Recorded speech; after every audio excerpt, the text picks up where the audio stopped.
कक्षा 9 की सामाजिक विज्ञान की कक्षा में आप सभी का स्वागत है। आज हम नागरिक शास्त्र में लोकतंत्र क्या, लोकतंत्र क्यों नामक पाठ के बारे में अध्ययन करेंगे। तो आइए चलते हैं लोकतंत्र का अर्थ एवं परिभाषा।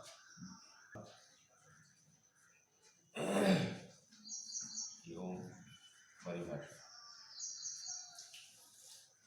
अब हम जानने का प्रयास करेंगे कि लोकतंत्र क्या है, लोकतंत्र की आवश्यकता क्यों पड़ी।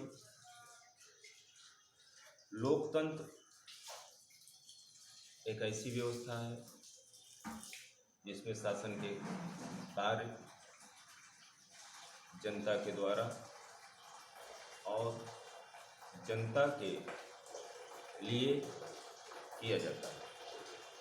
तो अब हम आइए लोकतंत्र का अर्थ एवं परिभाषा के बारे में अध्ययन करेंगे। प्रिय छात्रों, लोकतंत्र का शाब्दिक अर्थ है लोगों का शासन। लोकतंत्र ग्रीक भाषा के दो शब्दों डेमोस और क्रेसिया से मिलकर के बना है, जिसका अर्थ है लोगों का शासन। इस प्रकार लोकतंत्र या प्रजातंत्र एक ऐसी शासन व्यवस्था है जिसमें शासन की सर्वोच्च सत्ता जनता के हाथों में समाहित होती है तथा जनता शासन में सक्रिय भूमिका निभाती है। अर्थात लोकतंत्र में शासकों का चुनाव लोगों के द्वारा होता है। लोकतंत्र में जनता को सरकार का निर्माण करने के साथ साथ शासन की जन विरोधी नीतियों तथा कानूनों का संवैधानिक ढंग से विरोध करने का अधिकार भी प्राप्त है। अर्थात लोकतंत्र प्रभुत्व शक्ति न होकर के निर्वाचित प्रतिनिधियों के माध्यम से प्रभुत्व शक्ति को जनहित में प्रयोग करने की व्यवस्था का नाम है। अब हम लोकतंत्र की परिभाषा के बारे में कुछ विद्वानों ने अपने अपने मत दिए हैं, तो अब हम उन विद्वानों के मतों के बारे में अध्ययन करेंगे। अब्राहम लिंकन के अनुसार लोकतंत्र जनता का जनता के लिए तथा जनता के द्वारा किया जाने वाला शासन है। ब्राइस के अनुसार, ब्राइस ने भी लोकतंत्र की परिभाषा दी है। उन्होंने कहा है कि लोकतंत्र शासन का वह रूप है जिसमें राज्य के शासन की शक्ति किसी वर्ग विशेष या वर्गों में निहित न होकर के संपूर्ण जन समाज के सदस्यों में निहित है। इस प्रकार हम उपरोक्त परिभाषाओं के आधार पर यह कह सकते हैं कि लोकतंत्र एक ऐसी शासन व्यवस्था है जिसका उद्देश्य सामाजिक, आर्थिक और राजनैतिक के विभिन्न क्षेत्रों में अधिकाधिक समानता की स्थिति पैदा करना। इसमें जनता ही सर्वोच्च होती है और शासन की सर्वोच्च शक्ति भी जनता में निहित होती है। जनता स्वयं प्रत्यक्ष रूप से अथवा अपने प्रतिनिधियों के द्वारा शासन में भागीदारी करती है। यह विद्वानों के परिभाषाओं का सार।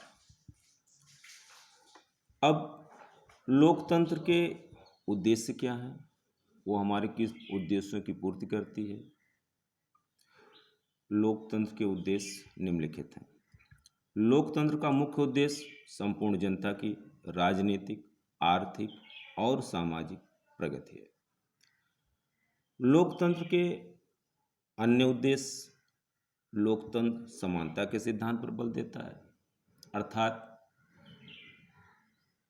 इस देश में रहने वाले सभी प्राणी, सभी लोग, चाहे वो अमीर हों, गरीब हों, कानून के समक्ष समान है।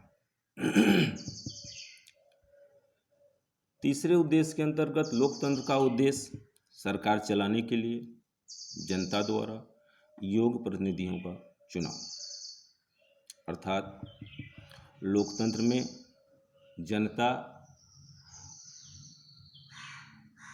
ऐसे प्रतिनिधियों का चुनाव करे जो देश का शासन सत्ता का संचालन अच्छे ढंग से कर सकें।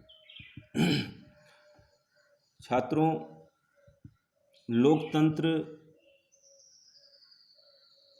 के प्रकार दो हैं। सामान्यतः लोकतंत्र को दो श्रेणियों में रखा गया है। पहला, प्रत्यक्ष लोकतंत्र। प्रत्यक्ष लोकतंत्र क्या है? प्रत्यक्ष लोकतंत्र में सभी नागरिक सारे महत्वपूर्ण नीतिगत निर्णयों पर मतदान करते हैं। इसे प्रत्यक्ष मतदान कहा जाता है, क्योंकि सैद्धांतिक रूप से इसमें कोई प्रतिनिधि या मध्यस्थ नहीं होता। सभी प्रत्यक्ष लोकतंत्र छोटे समुदाय या नगर राष्ट्रों में ही है। उदाहरण के लिए स्विट्जरलैंड। अब इसमें बताने की बात यह है कि प्रत्यक्ष लोकतंत्र हर जगह क्यों नहीं संभव है, क्योंकि प्रत्यक्ष लोकतंत्र के लिए सभी लोगों को एक साथ एक स्थान पर इकट्ठे होकर के एक साथ निर्णय लेना असंभव है। इसलिए प्रत्यक्ष लोकतंत्र छोटे राज्यों में ही संभव हो सकता है। अप्रत्यक्ष लोकतंत्र का दूसरा प्रकार है। अप्रत्यक्ष लोकतंत्र शासन व्यवस्था का ऐसा स्वरूप है जहां जनता सार्वभौमिक मताधिकार, नियमित चुनाव आदि के द्वारा अपने प्रतिनिधियों को निर्धारित अवधि के लिए चुनती है। अर्थात 18 साल के ऐसे नागरिक जिनकी आयु पूरी हो गई है 18 साल, वो सार्वभौमिक मताधिकार की श्रेणी में आते हैं तथा उन प्रतिनिधियों के द्वारा शासन संबंधी कार्यों को पूर्ण किया जाता है। प्रतिनिधि जनता की समस्याओं को विधायिका के सामने रखते हैं तथा उन्हें हल करने के लिए कानून निर्माण का प्रयास करते हैं। वर्तमान समय में संसार के लगभग सभी देशों में अप्रत्यक्ष लोकतांत्रिक शासन व्यवस्था अपनाई गई है।